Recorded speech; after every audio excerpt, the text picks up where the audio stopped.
Hello students, very good morning. Today I am present with new topic use of head. Head का use आज हम सीखेंगे. Head का प्रयोग किस तरह से किया जाता है.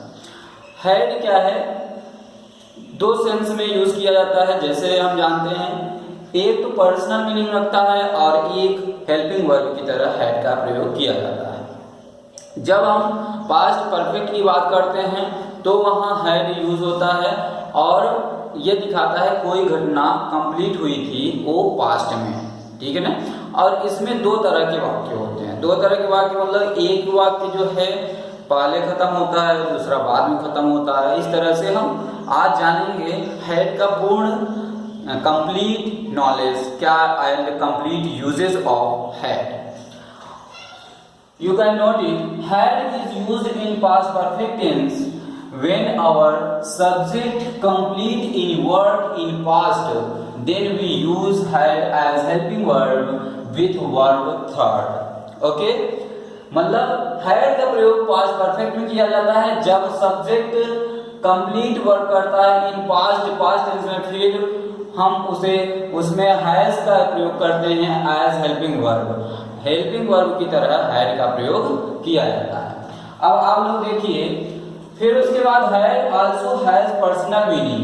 हैड भी क्या करता है, पर्सनल मीनिंग भी रखता है, मतलब अपने स्वयं के अर्थ रखता है, उसके सेंस में यूज किया जाता है.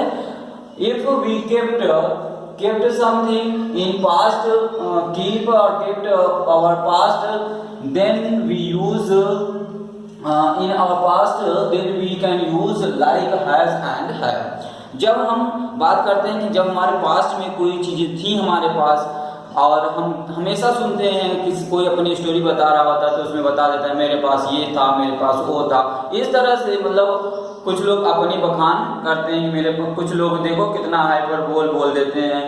तो कुछ लोग मतलब कि एक तो रियलिटी को शो करता है, एक तो हाइपरबोल को शो करता है, इमेजिन कर लेता है कि ऐसा ऐसा उसके दादा परदादा के पास था. तो जब ऐसी कंडीशन आती है तो हमारे पास था के सेंस में, थी के सेंस में हम हैड का यूज करते हैं. आज हम यूज देखेंगे हैड का use with personal meaning. Personal meaning का प्रयोग करेंगे में कैसे हैड का प्रयोग किया जाता है. स्ट्रक्चर आप लोगों को तो लगभग लर्न हो चुका होगा, फिर भी हमने आज स्ट्रक्चर 2-3 बना दिए हैं, ठीक है ना. आप लोग नोट कर सकते हो और यूज कर सकते हो. सब्जेक्ट है प्लस हैड है, फिर एडजेक्टिव नाउन. एडजेक्टिव जैसे हैज में किए थे एडजेक्टिव नाउन, ठीक है ना, इजमार में किए थे उसी तरह, क्योंकि ये अपने स्वयं की मीनिंग भी रखते हैं, ठीक है ना. और दूसरा है subject had plus not adjective और नाउन. जब हमारा सेंटेंस कैसा होगा, निगेटिव होगा. निगेटिव होगा तो हम हैड के तुरंत बाद क्या करते हैं, नॉट का यूज कर देते हैं. अगर ये आज हमने एक ही स्ट्रक्चर बनाया यहाँ पे, ये question word plus had plus subject plus adjective और नाउन. क्वेश्चन वर्ड भी हो सकता है या फिर हैड भी. अगर हैड का हमने नोट भी लिखवाया था कि अगर जिस वाक्य के प्रारंभ में, याद रखना, जिस वाक्य के प्रारंभ में क्या शब्द आ जाता है, क्या शब्द आ जाता है, तो उसकी अंग्रेजी वाट न लगाकर बल्कि उसके स्थान पे हेल्पिंग वर्ब जो होता है, इज, एम, आर हो, वाज वर हो, हैज हैव हैड हो, कोई भी अभी तक जितना हम बताए हैं यूजेज हो, तो उसके स्थान पे हम क्या करते हैं, वही हेल्पिंग वर्ब को पहले रख देते हैं उसके स्थान पे क्या की जगह पे, और फिर उसके बाद सब्जेक्ट, फिर अदर वर्ड जो होते हैं ऑब्जेक्ट रहे या फिर नाउन एडजेक्टिव रहे. इस तरह से जो भी सिंपल सेंटेंसेस है तो एडजेक्टिव नाउन रहेगा. अगर वो टेंस की बात कर रहा है, टेंस में होगा तो ऑब्जेक्ट और अदर वर्ड्स होंगे. तो आज हम कुछ एग्जांपल के साथ आप समझ लेते हैं. उसके पास एक काली गाय, समझना, उसके पास एक काली गाय थी. अब यहाँ हम इस तरह से समझ लेंगे कि उसके पास कोई लड़की भी हो सकता है या लड़का भी हो सकता है, ठीक है ना. तो यहाँ जेंडर क्लियर नहीं है, इसलिए ही या सी दोनों लिख सकते हैं. क्या लिख सकते हैं, ही या सी, बोथ का यूज कर सकते हैं. ही भी लगा सकते हैं या फिर सी भी लगा सकते हैं. He or she had कैसी गाय थी? अ ब्लैक काउ, अ ब्लैक काउ, ठीक है। ही और she had a black cow, उसके पास एक काली गाय थी। यहाँ सब्जेक्ट हो गया ही या सी, क्योंकि जेंडर क्लियर नहीं है इसमें। गाय थी, गाय के लिए थी यूज हुआ है, उसके पास एक गाय थी, तो हैड अ ब्लैक काउ। और ये ब्लैक जो है इसकी विशेषता बता रही गाय की। कैसी गाय थी? काली गाय थी। तुम्हारे पास आभूषण नहीं थे, मतलब यू हैड, देखो तुम्हारे पास आभूषण नहीं थे, you had not ornaments. Ornaments means आभूषण होता है, ठीक है ना। ज्वेलरी भी यूज कर सकते हो, ऑर्नामेंट्स भी यूज कर सकते हो। आपके पास आभूषण नहीं थे, ऑर्नामेंट्स भी यूज कर सकते हो एंड ज्वेलरी भी यूज कर सकते हो, ठीक है ना। ज्वेलरी में ऊपर लिख दे रहा हूं, ज्वेलरी, ठीक है। चाहे ज्वेलरी आप यूज कर लो अथवा मैं कर दे रहा हूं आर्ट, चाहे ज्वेलरी यूज कर सकते हो, चाहे ऑर्नामेंट आप यूज कर सकते हो। यू हैड नॉट ऑर्नामेंट और ज्वेलरी। क्या उसके पास कोई समस्या थी? अब समझो, क्या उनके पास, अच्छा सॉरी, उनके पास है, क्या उनके पास कोई समस्या थी? तो सबसे पहले हम अभी यही बता रहे थे कि जब सेंटेंस में क्या आ जाए, प्रारंभ में आ जाए, तो उसके लिए हम क्या यूज करते हैं? Helping verb. अच्छा, हेल्पिंग यहाँ कोई कुछ नहीं है तो पास का सेंस है, वही हम यूज कर देंगे हैड, ठीक है ना। हैड क्या उसके पास, उनके पास है, उसके पास होता तो हम ही या सी यूज कर देते, लेकिन उनके पास है तो हैड दे। दे माने उनका या उनके, इस तरह से दे माने वे, ठीक ना। Had they any problem, had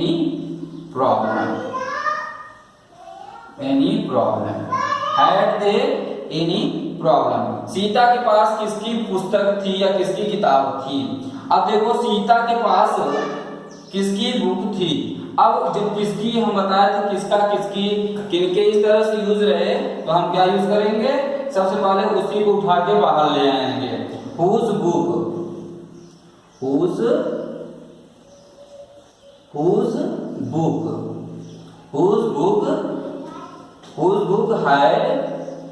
had माने पास, had Sita, whose book had Sita. ये तो हमारा सिंपल सा था। सिंपल सेंटेंस में हम किस तरह से, अगर पास के सेंस में यूज करते हैं तो हमारा हैड किस तरह से यूज होता है, इसके बारे में जानेंगे। अब हम ये जानेंगे कि हमारा यूज हेल्पिंग वर्ब, अगर सेंटेंस क्या है, हेल्पिंग वर्ब के रूप में है, तो हम किस तरह से, स्ट्रक्चर तो आप लोगों को मालूम ही है, स्ट्रक्चर देख लो। Subject plus had plus V3 plus object based, ठीक है ना। और subject plus had plus not V3 plus object based, या फिर क्वेश्चन वर्ड कुछ ही हम लिए हैं। अच्छा, इसमें आप ये किए हैं question word plus had subject plus V3 plus object plus ETC, ये सारा है। लेकिन इसमें एक चीज और आपको नोट करना पड़ेगा, ठीक है ना। वो क्या होगा, अभी हम देख लेते हैं। अगर हमारा सेंटेंस, इसको आप लोग कंप्लीट कर चुके, इधर हम लिख लेते हैं। अगर हमारा सेंटेंस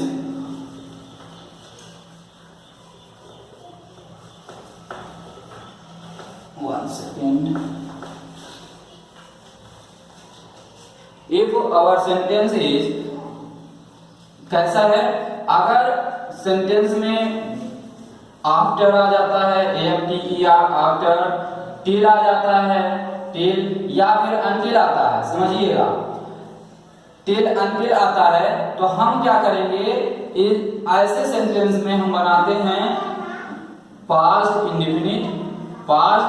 इंडेफिनिट। अगर दो सेंटेंस होते हैं तो पास्ट इंडेफिनिट, INDEFINITE, इंडेफिनिट, और प्लस में ये यूज कर देंगे आफ्टर टिल, अगर जो भी है टिल या अनटिल, और फिर उसके बाद पास्ट पार्टिसिपल ये कहलाता है क्या, हैड का use. Past past participle. Past participle ये एक फॉर्म ये बन गया आपका, एक फार्मूला ये बना। अगर हमारे सेंटेंस में आफ्टर है, टिल है, अनटिल है, तो हम पहले सबसे पहले एक वन सेंटेंस को क्या करेंगे, किसमें करेंगे, पास्ट इंडेफिनिट में, जो पास्ट इंडेफिनिट में कंप्लीट होता है। दूसरा पास्ट पार्टिसिपल में ले जाकर करेंगे। और वही दूसरा क्या होता है, जब हमारा सेंटेंस किसमें होता है, बिफोर बेस्ड होता है। बिफोर बेस्ड में क्या करते हैं, ये पास्ट पार्टिसिपल सबसे पहले आ जाएगा, ठीक है ना।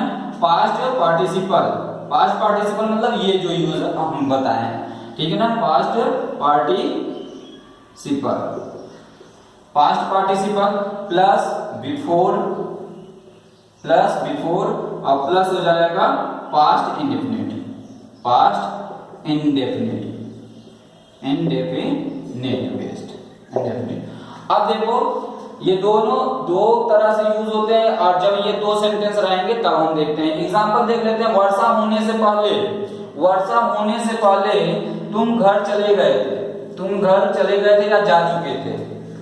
पहले बारिश बाद में होती है, वर्षा होने से पहले मतलब बारिश नहीं हुई है अभी, और तुम घर चले जा चुके थे या चले गए थे। इस तरह से सेंटेंस जब होगा, ठीक है ना, जब इस तरह से सेंटेंस होगा तो हम देखेंगे कौन सा वाक्य पहले हो रहा है, कंप्लीट कौन सा हो रहा है। और जब इस तरह से रहेगा, पहले बीच में रहेगा, तो ये समझ लेना दूसरा वाला ये जो है ये पहले हो रहा है, तुम घर जा चुके थे मतलब घर पहुंच चुके थे, निकल गए थे। फिर अब देखो यहाँ you had gone to home, you नहीं sorry, you had reached, you had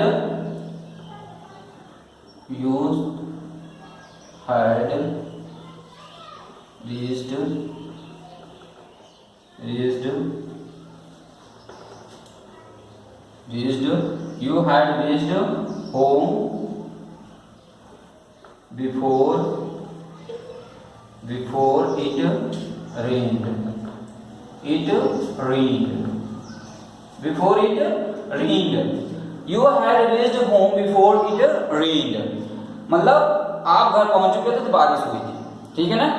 मैंने पहले यह दृश्य नहीं देखा था। अब निगेटिव सेंटेंस है और निगेटिव सेंटेंस है और पहले भी है, देखो दोनों, लेकिन दो सेंटेंस नहीं है, यहाँ एक ही सेंटेंस है लेकिन पहले भी यूज हुआ है। तो कैसे करेंगे, मैंने, सब्जेक्ट क्या है, मैंने,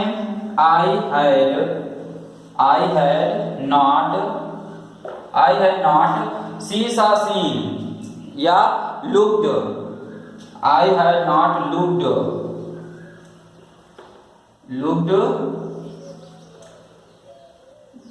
this scene, ये दृश्य वाला सीन है, SCENE, सीन, before मैं यहाँ सा सीन इसलिए नहीं लगाया सीन, क्योंकि यहाँ SCEN नहीं है, SEEN होता है, यहाँ डबल सीन हो जाता तो आप लोग कंफ्यूजन हो जाते कि SEEN यहाँ लिख दिए सर और यहाँ SCEN लिख दिए। लेकिन दोनों में क्या है, ये सीन दृश्य है, नाउन है, और ये सीन SEEN अगर मैं लिख दूं यहाँ पे तो ये सीन हो जाएगा वर्ब, मेन वर्ब की थर्ड फॉर्म, सी सा सीन। और क्या मेरे स्कूल पहुंचने से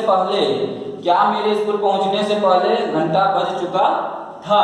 पहले ये सेंटेंस देखो, क्या मेरे पहुंचने से पहले घंटा बज चुका था। अब देखो घंटे बजने का काम हो चुका है, अब क्वेश्चन हम पूछ रहे हैं जरूर, लेकिन ये सेंटेंस बता रहा है कि घंटा बज चुका था मेरे स्कूल पहुंचने से पहले।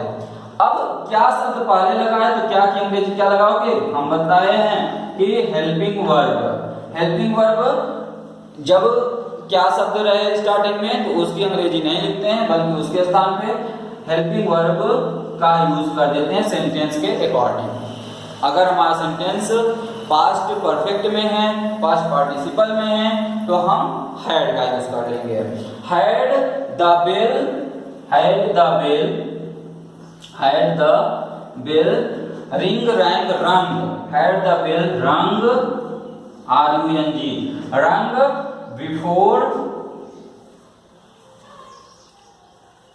before listen, had the bell ring rang before I reached the school. Before I reached the school. S-C-H-O-O-L. Before I reached the school.